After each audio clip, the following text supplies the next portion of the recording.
Mateus capítulo 26, verso 39, acompanhe comigo aí. Diz assim: E indo um pouco adiante, prostrou-se sobre o seu rosto, orando e dizendo: Meu Pai, se é possível, passa de mim este cálice. Todavia, não seja como eu quero, mas como tu queres. Feche seus olhos mais uma vez. Coloque a mão em seu coração. Vamos orar mais uma vez ao Senhor. Senhor, nosso Deus, nosso Pai, nessa noite, Deus, nós queremos mais uma vez agradecer ao Senhor pelas tuas grandes e ricas consolações, pelo teu amor, Deus, pela tua misericórdia, pela tua provisão, meu Deus. E nós queremos agradecer ao Senhor pela oportunidade que o Senhor nos deu de nós podermos estar mais uma vez na tua casa, Deus, podendo assim ouvir a tua palavra, meu Deus, e estarmos juntos para poder celebrar o nome do Senhor. Nessa noite, meu Deus, que o Senhor venha falar conosco, Deus, que o Senhor venha abrir o nosso coração, de forma que nós possamos, meu Deus, aprender mais do Senhor e da tua palavra. Enche-nos, ó Deus, com teu Espírito Santo, assim como nós acabamos de cantar, para que o diabo, Deus, não venha roubar a semente da tua palavra semeada em nossos corações. Deus, sê conosco nessa noite, em nome de Jesus. Amém? Nessa noite eu quero falar a respeito de algo que o Senhor tem colocado em meu coração, e eu acredito que essa é uma das missões a qual o Senhor Deus nos deu estando aqui nesta igreja, neste lugar. Quando nós viemos para cá, nós nos deparamos com os irmãos que haviam acabado de sofrer uma perda. A perda ou perca ou abandono do seu pastor. Mas o Senhor, Ele não deixa a sua igreja desamparada, porque a igreja é do Senhor. A igreja não é minha, a igreja não é sua, a igreja é do Senhor. Amém? E Deus, Ele sempre levantará alguém na terra para poder cumprir a vontade dEle. Amém? Amém? E eu quero dizer nessa noite que uma dessas pessoas que Deus quer levantar é você. Vire para a pessoa que está ao seu lado e diga assim: Deus quer levantar você. Fala com convicção: Deus quer levantar você. É isso mesmo. Amém? Amém? Olhe para cá. Para que o Senhor levante alguém, é necessário que essa pessoa primeiro se disponha, certo? Aquele que precisa ser levantado, ele está sentado ou deitado, certo? Ele está numa posição à espera que o Senhor o levante e o use. Todo mundo quer ser usado por Deus, né? Todo mundo fala: eu quero cantar, orar, pregar, né? Enfim, todo mundo quer fazer alguma coisa. Porém, Deus, Ele nos usa nas pequenas coisas, nas mínimas coisas. E é assim que o Senhor quer fazer na sua vida, a começar de dentro da nossa própria casa. Hoje eu até falei na internet, uma polêmica aí com o pessoal do evento aí, né? Falei: Deus, Ele quer começar dentro da sua casa. Para que as pessoas te reconheçam como cristão, a primeira coisa que tem que ser é de dentro da nossa família. E com Jesus foi assim, o ministério de Jesus começou dentro da casa dele. Depois ele foi pregar para fora. Amém? Nesse texto que nós acabamos de ler, que encontra-se em Mateus capítulo 26, no verso 39, nós encontramos aqui Jesus o Cristo, Filho de Deus, homem. Nesse momento, Jesus ele estava no horto. Horto é jardim do Getsemane ou Getsamane, que fica em Jerusalém, e esse jardim existe até hoje. Nesse momento, Jesus ele estava prostrado, estava de joelho dobrado, orando, extremamente angustiado, porque ele estava prestes a ser preso e crucificado. Ele vai para aquele jardim com os discípulos, com 3 dos discípulos mais chegados dele, e fala: olha, fiquem aqui que eu vou ali orar. E aí Jesus vai num cantinho, dobra o seu joelho, e a palavra Getsemane ou Getsamane, ela significa prensa do óleo. Essa é a tradução literal para Getsemane, como a gente fala, prensa do óleo. Lá em Belo Horizonte tem uma igreja que chama Batista Getsemane, não é isso? Do pastor Jorge Linhares. Então, Jesus ele foi levado àquele jardim, e no momento em que ele dobra o seu joelho e começa a orar, a Bíblia diz que na testa dele começou a soar sangue. Ele, como oliveira verdadeira, foi levado naquele lugar para ser prensado, a ponto da sua angústia fazer com que saísse sangue da sua testa no lugar de suor. Jesus, enquanto ele estava ali orando, ele como homem só via aquele momento, mas como Deus, ele conseguia ver lá na frente, Simone, aquilo que ele iria sofrer, o quanto ele iria padecer naquela cruz. E aí ele dobra o seu joelho e ele faz uma das orações que eu acho mais incrível na Bíblia. Porque, irmã Denilson, nós temos o hábito de achar que Deus ele espera que nós nos santifiquemos e depois cheguemos na presença dele para falar com ele. Não é assim. Deus ele fala para você vir como você está. Independente de como você esteja, venha. Vá ao Senhor, ore, não desista, não pare. E nesse momento, enquanto Jesus está com o joelho dobrado, ele vira para Deus e fala: Senhor, eu sei o que eu vou ter que passar. Eu sei o tanto que eu vou ter que sofrer. E ele vira para Deus e fala: Deus, eu não quero passar por isso. Nós acabamos de ler isso aqui. Deus envia Jesus na terra para quê? Para morrer pelos nossos pecados e nos ligar de volta ao Pai. Não é isso, Júnior? Essa era a missão de Jesus. Mas no momento em que ele é de fato ali provado, ele dobra o seu joelho e fala: Pai, se for possível, passa de mim esse cálice, eu não quero passar por isso. Quando nós nos deparamos com algumas dificuldades em nossa vida, problema com o filho, problema financeiro, uma doença, às vezes a gente fala: Senhor, eu não queria estar passando por isso, mas Deus ele só prova quem ele quer aprovar, e a Bíblia diz isso. Uma vez que você for provado e aprovado, você vai alcançando a estatura de varão perfeito. E nessa noite eu quero te dizer que Deus, ele vai aprovar a sua vida a ponto de usar você para salvar os seus. Amém? Vamos ler o texto novamente. Mateus capítulo 26, verso 39 diz assim: E indo um pouco adiante, prostrou-se sobre o seu rosto, orando e dizendo: Meu Pai, se possível, passa de mim esse cálice. Mas olha o que ele diz logo em seguida: Todavia, não seja feito como eu quero, mas como tu queres. Aqui Jesus, Breno, ele reconhece que apesar dele achar que não vai suportar, ainda assim no sofrimento, a vontade de Deus ainda é o melhor. A vontade de Deus ainda é o melhor. Volte na sua Bíblia aí para Jó.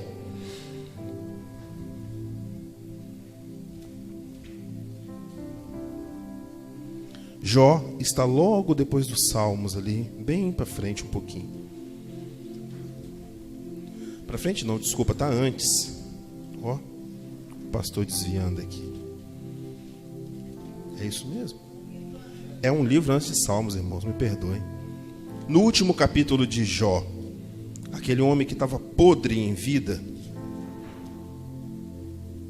Todos encontraram? 42, o último capítulo do livro de Jó. Só a título de curiosidade, Jó, ele foi o primeiro livro a ser escrito na Bíblia. Embora ele não esteja na ordem cronológica, mas Jó foi o primeiro livro a ser escrito. Todos encontraram? Quem não encontrou, diga: estou procurando. Todos encontraram? No verso 42, a Bíblia diz assim: Jó, ele vira para Deus e diz: Então respondeu Jó ao Senhor e disse, verso 2: Bem sei que tudo podes, e nenhum dos seus pensamentos ou propósitos pode ser impedido. Depois de passar uma vida de sofrimento, um período, melhor dizendo, de sofrimento, Jó entende que mesmo depois de tudo que ele passou, ele na oração com Deus, ele fala: Deus, eu sofri e entendi que tudo aquilo que o Senhor planeja, tudo aquilo que o Senhor, não mexe aqui na frente não, que vocês tiram minha concentração, por favor. Amém, Marcelinho? Tudo aquilo que Deus planeja é o melhor para a gente. Tudo aquilo que Deus prepara para a nossa vida é um plano. E ele reconhece que os propósitos de Deus, eles não podem ser frustrados. Nessa noite eu quero falar para você a respeito de uma história que todo mundo conhece, aquela história que a gente aprende desde criança, desde pequenininho, a história de um homem chamado Jonas. Abra sua Bíblia comigo no livro de Jonas, do profeta Jonas. Está lá no finalzinho do Novo Testamento, é onde começa a nossa mensagem de hoje. Vamos lá? Jonas, capítulo de número 1. Jonas, ele foi um dos profetas, e talvez um dos mais importantes, ou dos mais conhecidos, aquele em que Deus dá uma missão para que ele pregue para uma cidade inteira, e ele resolve não cumprir aquilo que Deus havia pedido com que ele fizesse. Amém? Melzinha, eu vou botar você do meu lado aqui, quietinho, tá bom?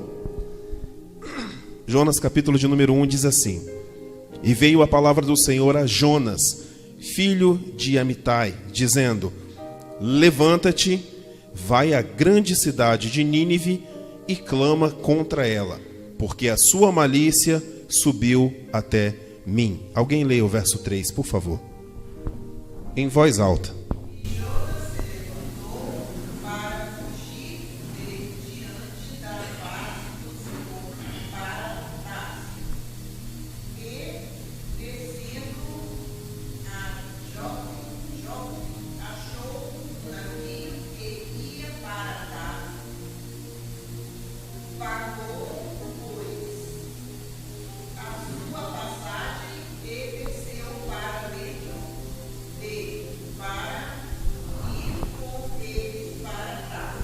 Verso 4. Terminou? Desculpa. Mas o Senhor mandou ao mar um grande vento. Diga, grande vento. E fez-se no mar uma grande tempestade. Diga, grande tempestade. E o navio estava para quebrar-se. Olha para cá. Havia um homem que ele havia passado a vida inteira se preparando para ser usado por Deus. Profeta Jonas. Um profeta naquela época, ele era o homem que ele recebia o Espírito Santo, Deus falava com ele, e ele falava com o povo. Deus não falava com o povo. O Espírito Santo vinha sobre o profeta, passava a mensagem, e o profeta passava a mensagem para o povo. Esse homem se preparou a vida inteira esperando a oportunidade. Quando a oportunidade dele chega, olha o que acontece. Vamos voltar aí no verso de número 3. Aliás, verso número 2. Deus vira para Jonas e fala assim: Levanta-te, vai à grande cidade de Nínive e clama contra, porque a sua malícia subiu até mim. A má notícia. Ninguém gosta de dar má notícia, né, Sandra? Quem gosta de chegar e falar assim: olha, se você é chefe de um departamento, né? Sinto muito, mas a empresa está tendo contenção de gastos e o seu...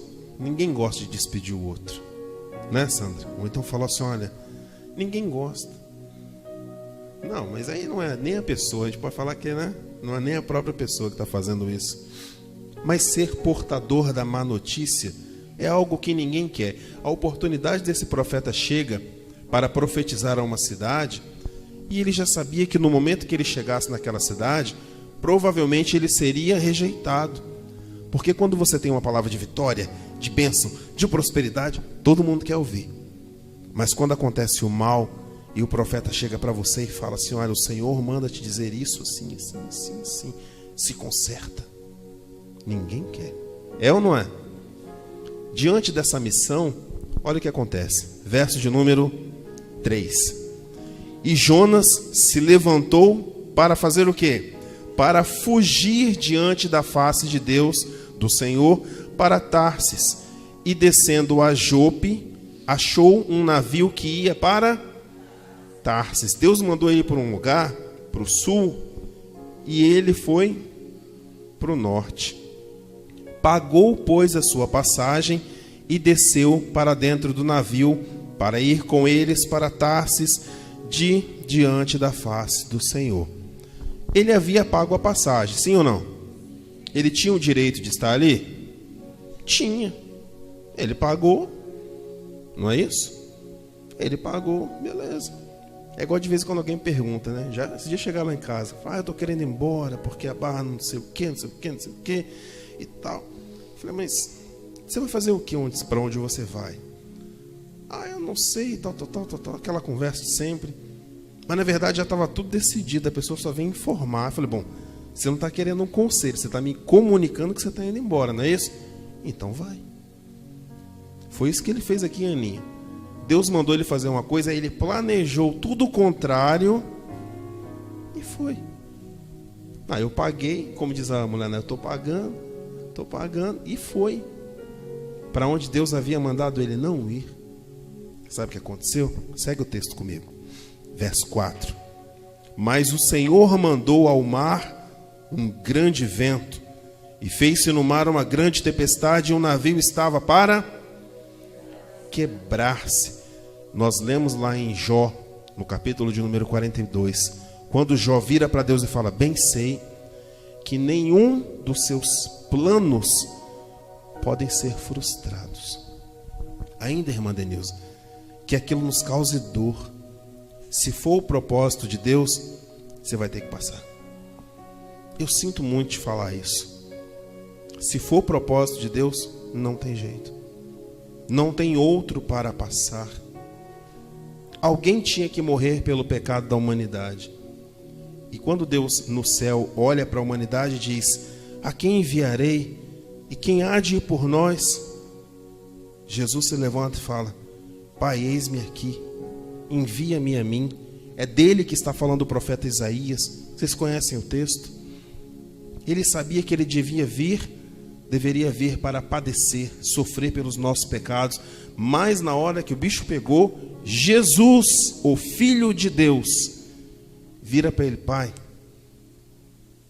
quero não. Não foi o que nós lemos? Ele obedeceu, ao contrário de Jonas, ele obedeceu. Ele falou, Pai, eu não quero passar por isso. Não quero. Se for possível, me livra disso. O diabo tenta colocar isso na cabeça da gente. Deus às vezes nos dá uma missão que a gente fala, não é bem o que eu queria. Tipo quem começa no emprego por baixo, começa limpando o banheiro. Tanta gente desempregada no Brasil, né? Precisando de um emprego. Aí a pessoa tem aquela porta que Deus abriu e fala, mas para banheiro, onde que eu vou chegar na vida assim?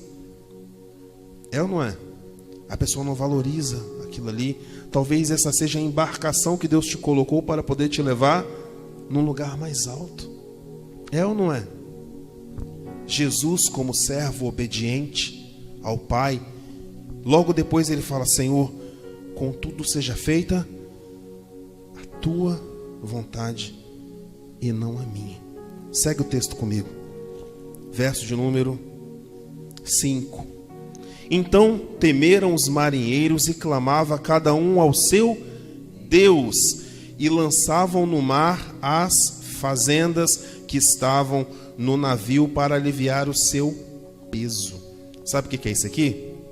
Quando o vento se levanta, Aninha, dentro da casa da gente, e a gente sabe que é por nossa culpa, porque a gente não ora, que a gente não busca Deus, porque a gente não se santifica, porque a gente não guarda a língua na boca, porque a gente não para de fazer fofoca, porque a gente não para de mentir, porque a gente não para de tratar as pessoas dentro de casa mal, porque a gente faz um monte de besteira que não devia fazer, toda a embarcação sofre. É ou não é? Você olha e fala, gente, o que está acontecendo? O que está acontecendo? As pessoas que às vezes não conhecem o Senhor, que estão ao nosso redor, estão sofrendo junto com a gente. E a gente sabe que é por nossa causa. Sabe o que Jonas fez? Olha só, no finalzinho do verso de número 5. Jonas, porém, desceu aos porões, ou ao porão, e se deitou. O pau estava quebrando, ele estava dormindo. E dormia um sono profundo. Sabe o que é isso aí? É o que está acontecendo na vida da gente. O pau está quebrando. Não é, Aninha? O pau está quebrando. Aí você fala, vou na igreja não, estou cansado. O pau está quebrando. Não é assim? Aí acontece uma desgraça na família. Hoje eu não vou não. E o pau está quebrando. E você está lá deitado dormindo. O mar está para arrebentar o navio. O povo está sofrendo, padecendo. E o sujeito que era para levar a mensagem está lá dormindo. Está nem aí. Segue o texto comigo. Verso de número 6. E o mestre do navio, o capitão, chegou para ele e falou: rapaz, por que você está dormindo? Levanta e invoca o seu Deus. Talvez assim Deus se lembre de nós, para que nós não morramos. A gente está vendo nossa cidade aí, ó, que aparentemente não tem problemas, mas todo lugar tem problema. Aqui na Barra tem esses dias lá na rua de casa, a gente acordou com um monte de polícia lá. Colocaram até uma escada para subir na casa do cara lá, tanta polícia para prender um traficante da rua. Foi essa semana agora, não foi? Que dia foi isso? Quinta ou sexta-feira agora passado. Esses dias o pau está quebrando. E nós, como cristãos, como profetas enviados, estão lá deitados, a ponto do ímpio chegar e falar: rapaz, acorda aí, clama a seu Deus. Não é, Breno? A geração está perecendo e o povo está dormindo, irmã Denilza. E Jonas está lá tranquilo. Segue o texto aí, verso 7. E dizia cada um ao seu companheiro: vinde e lancemos sorte, para que saibamos por que causa nos sobreveio este mal. E lançaram sortes, e a sorte caiu sobre quem? Sobre Jonas. Tem um verso no Apocalipse, se não me engano, que diz assim: e sabei que o vosso pecado vos há de achar. A Bíblia diz isso. Sabei que o vosso pecado vos há de encontrar. Lembra-te de onde caístes, volta lá, conserta e segue o Senhor. Aí você vai vivendo uma vida e as coisas não vão dando certo. Parece que vai bem, aí de repente, desaba tudo. Os ímpios aqui clamaram a um Deus que não era o Deus deles. E assim foi revelado. Falou: isso tudo está acontecendo com vocês por causa desse aqui, ó, que foi enviado. Às vezes nós não prestamos atenção nos sinais que Deus nos dá, não é assim, Aninha? A Bíblia diz que Deus fala por sonhos, Deus fala por revelação, pela palavra dele. Em alguns casos Deus mandava anjo na terra, Simone. Hoje em dia eu te pergunto: o que mais falta Deus fazer para que a igreja acorde e ouça a voz do Senhor? O que mais? O que falta? Hoje nós fomos visitar um rapaz e ele estava reclamando, chorando, que é normal para quem está sofrendo. Eu falei: rapaz, vamos buscar o Senhor. Hoje eu não vou não. O que eu digo para uma pessoa dessa? Não quer. Continue dormindo no fundo do barco. Na pior das hipóteses, se o barco não afundar, porque ele vai afundar, não é? Deus, ele te manda um socorro. Não é assim? Segue o texto comigo. Verso de número 8. Então lhe disseram: declara-nos tu agora, por que razão nos sobreveio este mal? Que ocupação é a tua? E de onde vens? Qual é a tua terra? E de que povo é você? Sabe o que quer dizer isso aqui? O povo estava sofrendo ali naquele lugar e vira para o cara e fala: rapaz, você não é crente? Por que está desse jeito aí? Por que isso está acontecendo com a gente? Porque eles já sabiam aqui o que estava acontecendo, era por causa dele. Mas o que você fez? No nosso caso, o que a gente não faz? Que faz com que a nossa vida viva dentro de um vento. Ora está tudo bem, daqui a pouco está tudo mal. Você não precisa fazer nada para Deus te abençoar. Preste atenção nisso. Nada. Nada. O que você deve fazer é buscar ao Senhor e se santificar, para que assim você consiga, através da fé, salvar a sua alma e a dos que ouvem você. A salvação, a exemplo da Bíblia, vem dos judeus, não é assim? Jesus veio e pregou para os judeus. Quem veio e pregou para os não-judeus foi o apóstolo Paulo, que era o apóstolo dos gentios. Gentio era aqueles que não eram judeus. Aí está tudo dando errado na vida da gente. A gente sabe que é a gente o culpado, nós somos os culpados, né? Aí de repente Deus começa a mostrar para quem está ao nosso redor, fala: rapaz, e aí? Cadê o Deus que a gente tanto prega, Sandra?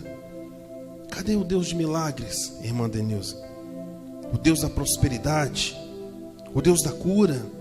Por que esses sinais não acontecem mais hoje em dia entre a gente, Breno? Por quê? Porque a gente está dormindo no fundo do barco, irmã Denilza. Muitas vezes é assim.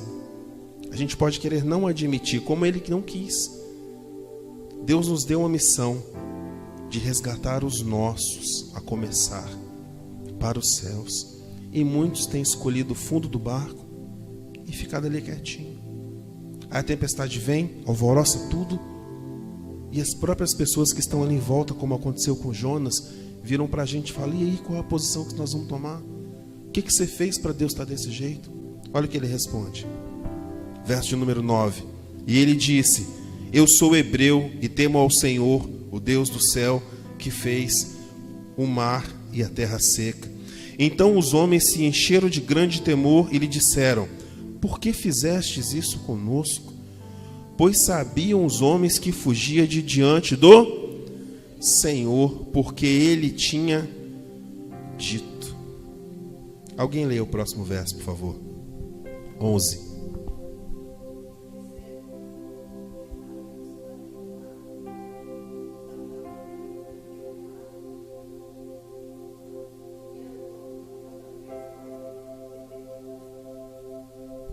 Eles viram para o profeta Jonas e falaram assim: rapaz, o que a gente faz com você? Eles temiam tocar no profeta porque era um homem de Deus. Mas eles falam: sua presença aqui está piorando o negócio. E aí? E a Aninha? O que faz?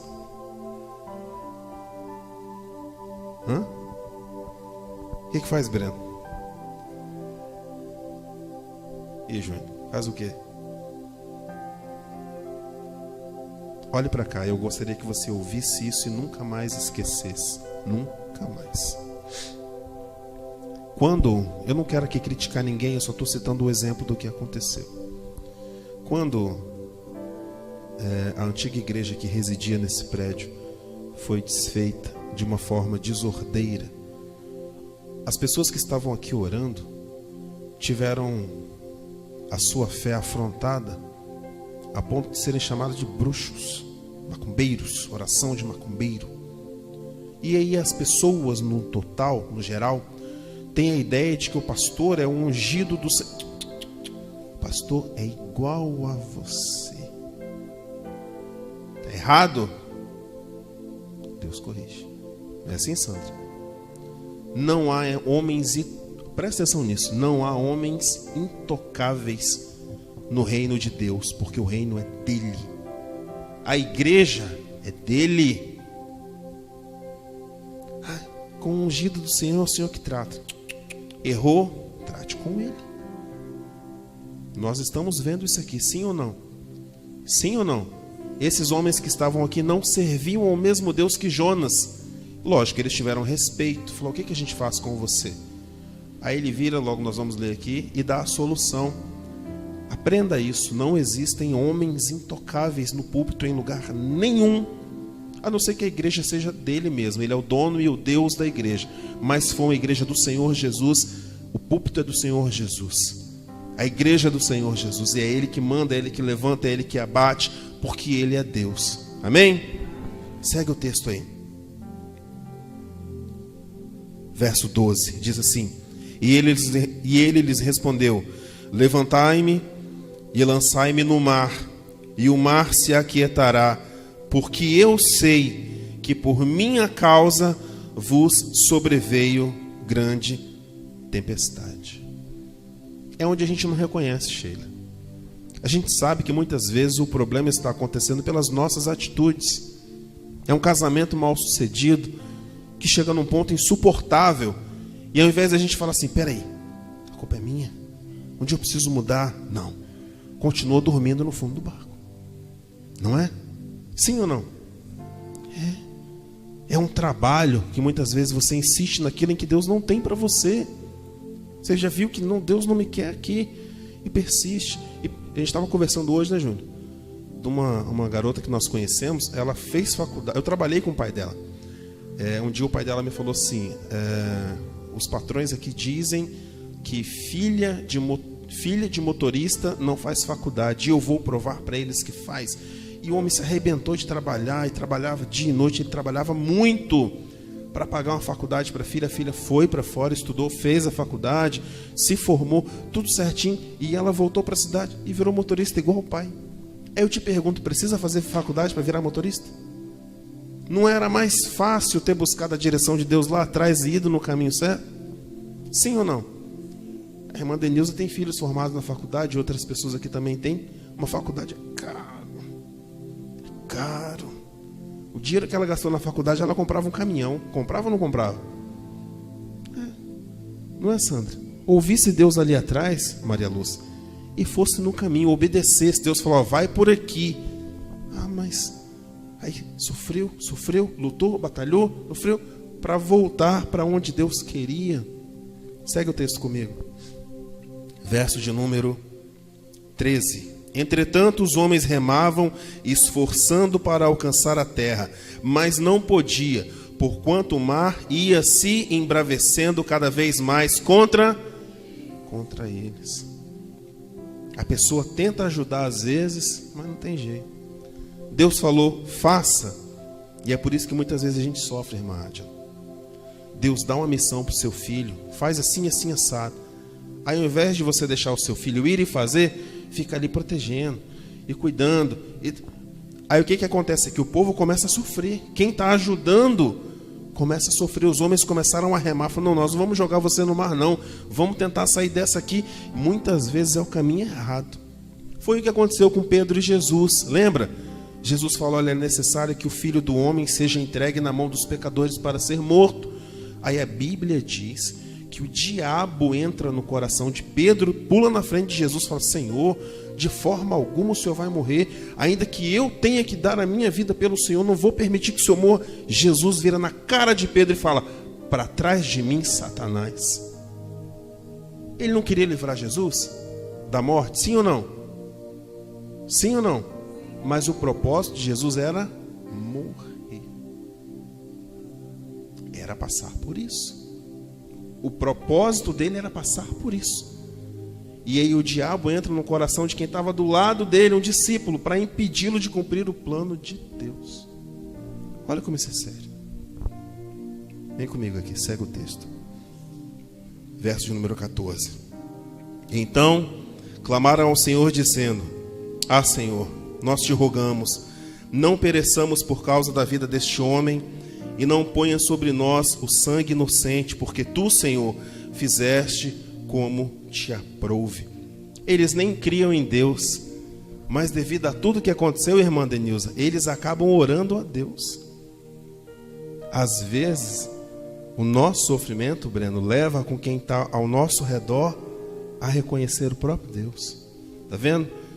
Em tudo há um propósito de Deus. Sim ou não? Em tudo. Verso de número 15.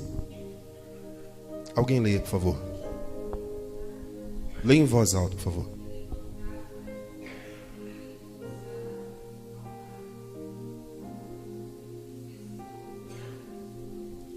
É isso aí. E levantaram Jonas e o lançaram ao mar, e cessou o mar da sua fúria. Ele precisava ter passado por isso? Sim ou não? As pessoas que estavam ao lado dele precisavam ter passado por isso?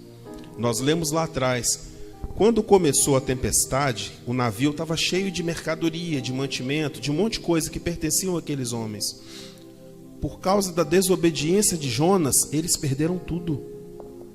Eles começaram a pegar o que tinha no mar e jogar fora, achando que aquilo ali era que estava dando peso e que o barco ia afundar. Às vezes, pela nossa falta de posição diante de Deus, quem está ao nosso redor começa a sofrer. Aí nós vimos aqui agora, eles pegaram, lançaram Jonas para fora do barco e a tempestade se acalmou. Verso de número 16.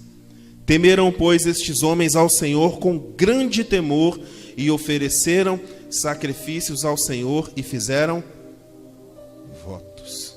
Converteu todo mundo. Todo mundo. Eles começam aqui a questionar Jonas, querendo saber quem ele era, quem era o Deus deles. E no sofrimento de Jonas ali, na desobediência, melhor dizendo, eles veem Deus agindo e creem em Deus a ponto de adorar a Deus e fazerem votos a Ele. Assim é na vida de um homem de Deus. Quer ver? Verso de número 17. Deparou, pois, o Senhor um grande peixe para que tragasse a Jonas, e este esteve por 3 dias e 3 noites dentro do peixe. Verso de número 1 do capítulo 2 diz assim: E orou Jonas ao Senhor, seu Deus, das entranhas do peixe. Olhe para cá. Quando Deus fala com ele, Jonas, vai à cidade de Nínive e prega a palavra que eu estou mandando você pregar aqui. Não era mais fácil ele ter obedecido? Sim ou não? Olha, ele precisou gastar dinheiro, que ele pagou a passagem para entrar no navio. No navio que ele foi, ele prejudicou todo mundo. Mas ainda assim houve salvação. Foi lançado no mar, engolido por um peixe, que é o que a Bíblia diz. Ele foi engolido por um peixe. E só lá, depois de ter passado por tudo isso, ele ora ao Senhor. Não é assim com a gente? Você começa a ver uma coisa não dando certo, porque começou errado, fora da direção de Deus. Ali é o momento de parar, refletir, consertar, orar, falar com Deus. Por que a gente... Isso é costume de brasileiro, né? Por que a gente deixa tudo para cima da hora, para a última hora? Por quê? Vou dar um exemplo de vocês duas que estão aqui orando há muitos anos. Você vê a pessoa, fala, pô, fulano é casada, mas vive uma vida dissoluta. Aí você vê passando por forró todo dia, e o marido em casa. Ou o contrário, o marido indo para festa e a mulher em casa. Aí vive aquela vida infernal, que tudo dá errado, aquele inferno de vida. Você está vendo que a pessoa está caminhando para o buraco. Aí chega lá na frente, acontece uma desgraça, não sei. Aí a mulher fala, eu não te quero mais, vai embora. Aí o cara vem para a igreja, como eu já vi acontecer e você também. Fulana, me ajuda em oração, para Deus restaurar meu casamento. Não é assim? É ou não é? Você vê a pessoa indo para o buraco e avisa, e fala, e chama. Na hora que o pau quebra, ela corre para cá. É ou não é? É desse jeito. Ah, agora eu vou buscar o Senhor. Vou orar. Agora? Você imagina o tamanho da fila de oração que existe diante de Deus? Deus fala, meu filho, eu vou te atender. Mas vai lá para o final da fila. E aí você vai andando, vai buscando, até o Senhor te ouvir e te responder. Para ele, irmã Denilza, era só ter ido obedecer. Deus só mandou ele num lugar e pregar a palavra. Ele não quis ir. Ele vira as costas e vai para outro lugar. E termina dentro da barriga de um peixe. Quer ver? Verso número 2. Isso é Jonas falando. E disse, na minha angústia clamei ao Senhor, e ele me respondeu, do ventre do inferno gritei, e tu ouvistes a minha voz. Porque tu me lançastes no profundo no coração dos mares, e a corrente me cercou. Todas as tuas ondas e as tuas vagas têm passado por cima de mim. E eu disse, lançado estou de diante dos teus olhos. Todavia tornarei a ver o templo da tua santidade. As águas me cercaram até a alma, o abismo me rodeou, e as algas se enrolaram na minha cabeça. E eu desci aos fundamentos dos montes, e os ferrolhos da terra correram-se sobre mim para sempre, mas tu livrastes a minha vida da perdição, ó Senhor meu Deus. Quando desfalecia em mim a minha alma, eu me lembrei do Senhor, e entrou a ti a minha oração no templo da tua santidade. Os que observam as vaidades vãs deixam a sua própria misericórdia, mas eu te ofereci sacrifício com a voz do agradecimento. O que votei, pagarei do Senhor. Vem a salvação. Falou, pois, o Senhor ao peixe, e ele vomitou Jonas na terra. Isso é estranho, né? A Bíblia começa falando uma história em uma cobra fala com um homem, no caso com Eva. A história de Balaão é uma mula que fala com ele. E agora que Deus fala com peixe. Estranho isso, parece desenho animado. Mas Deus é Deus.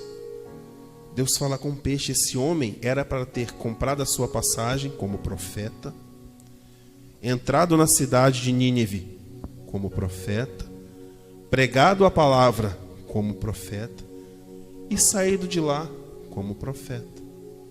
Sim ou não? Ele começa desobedecendo a Deus, se tornando um desobediente diante dos outros, alguém sem fé, certo? Termina sendo lançado no mar, ou seja, praticamente dado como morto, e ele é vomitado na praia. Ele foi cumprir o propósito de Deus, mas chegou lá todo arrebentado. Precisava disso? Não precisava disso. É a história da menina do carro. Era mais fácil ter ouvido Deus lá atrás do que passar desse processo todo. Não tem gente que fala assim: como é que você está fulano? Fulano está no vento. Não é assim? Fulano está passando no vento. Você já viu como é que é uma folha no vento? Ela não tem direção. Para onde o vento soprar, ela vai. Não é? Ela bate, ela cai, ela se suja, e vai. Assim é a vida daqueles que sabem aquilo que tem de fazer para Deus, e todos nós temos um chamado para Deus, e não fazemos. Quer ver? Segue no capítulo 3, verso de número 4. E começou Jonas a entrar pela cidade de caminho de um dia, e pregava e dizia: ainda 40 dias e Nínive será subvertida. E os homens de Nínive creram em Deus e proclamaram um jejum e vestiram-se de panos de saco, desde o maior até o menor. Alguém leia o verso de número 6, por favor. Sabe o que acontece logo depois disso? Depois disso, o profeta Jonas, ele vira para Deus e fala: Senhor, o Senhor me mandou vir aqui pregar para esse povo. Tudo bem, o povo se arrependeu, mas o Senhor mudou de ideia, porque Deus havia anunciado que destruiria aquele lugar. A expectativa do coração de Jonas era que Deus cumprisse a ira dele, mas o propósito de Deus era salvar aquele lugar. E aí Deus, como diz o texto, resolve não fazê-lo. O profeta Jonas, ao invés de se alegrar porque Deus havia salvo aquele povo, ele fica chateado, fica revoltado com Deus, a ponto de querer morrer. Mas quando ele estava lá dentro do peixe, ele não queria morrer não, queria? Sim ou não? Assim é com a gente. O cara vem para a igreja, aceita Jesus, se torna um cristão, vira aquele crente chato. Prega, os parentes não se convertem e tal, e vive aquela... Eu fui assim. Aí quando chega lá na frente, você entende o propósito de Deus. Todas as coisas cooperam para o bem daqueles que amam a Deus. Todos nós temos um chamado, todos nós temos um propósito, Breno. Todos nós. Irmã Leontina tem 92 anos, não é isso? Irmão Olímpio tem 94 anos de idade, estão aqui. Aqui. Deus tem um propósito na vida deles. Há uma família sob a geração deles. Sim ou não? Pelo testemunho de vida. A Bíblia chama isso de cãs. Cãs é cabelo branco. Qualquer um pode parar para ouvi-lo. 92 anos. E você vai terminar os seus dias na presença do Senhor. Tenho certeza que eles não querem sair. Sabe por quê? Vale a pena. Vale ou não vale, irmão? Vale a pena. Ouvir e obedecer a Deus. Vamos voltar ali rapidinho no texto de Mateus, que nós lemos para nós fecharmos. Mateus capítulo 26, verso de número 43, diz assim: confiou em Deus, livre-o agora se o ama, porque disse: sou filho de Deus. E o mesmo lhe lançaram também em rosto os salteadores que com ele estavam crucificados. E desde a hora sexta houve trevas sobre toda a terra até a hora nona. E perto da hora nona, exclamou Jesus em alta voz, dizendo: Eli, Eli, lema sabachthani, isto é, Deus meu, por que me desamparastes? E alguns dos que estavam ali, vendo isso, disseram: Este chama por Elias. E logo um deles, correndo, tomou uma esponja e embebedou-a em vinagre, e pondo-a numa cana, dava-lhe de beber. Outros, porém, diziam: Deixa, vejamos se Elias vem livrá-lo. E Jesus, clamando outra vez com grande voz, entregou o Espírito. Verso 51, alguém leia, por favor. Quando Jesus estava no jardim, orando, suando sangue, que ele vira para Deus e fala: Senhor, eu não quero passar por isso. Mas logo depois ele fala: contudo seja feita a tua vontade. No momento em que Jesus, pregado na cruz, expira e fala: Pai, em tuas mãos entrego o meu espírito. Naquele momento, a história da humanidade é dividida em duas partes: antes e depois de Cristo. Nós vimos aqui aqueles que estavam mortos foram ressuscitados, salvos. Lembra daquela história do rico e de Lázaro? Lembra? Aquele Lázaro estava todo cheio de chagas. Aqui ele foi glorificado com Cristo. O peso da salvação, da glória, daquilo que Deus havia prometido a Jesus foi cumprido aqui. E aqui ele entendeu o propósito daquele sofrimento, de passar por tudo aquilo. Talvez hoje você não esteja vendo por qual motivo você está passando pelo que está passando, ou vivendo pelo que está vivendo. Mas um dia você vai entender. Um dia você vai olhar para trás e falar: valeu a pena. Valeu a pena ter passado aqueles dias de sofrimento, aquele período de renúncia. E renunciar não é fácil, né, irmãinha? Abrir mão de estar certo não é fácil. Se calar quando a vontade que tem de revidar não é fácil. Mas Jesus o fez. Naquele momento que alguém chega e te afronta, e você chega em casa e dobra o joelho e chora, fala: Senhor, minha vontade era de voar na cara daquela pessoa, esbofetear ela todinha, mas não fiz. Sabe por quê? Aquela pessoa um dia vai olhar para você e falar assim: o seu Deus me salvou. A Bíblia fala que nosso breve momento de sofrimento, ele produz em nós um peso de glória. É assim, Aninha. É assim. A mensagem que o Senhor tem para você nessa noite é: cumpra aquilo que Ele mandou você fazer. Amém? Não se desvie para a direita nem para a esquerda, porque há um peso de salvação em tudo que vai ser feito. Amém? Feche seus olhos nesse momento, coloque a mão no seu coração.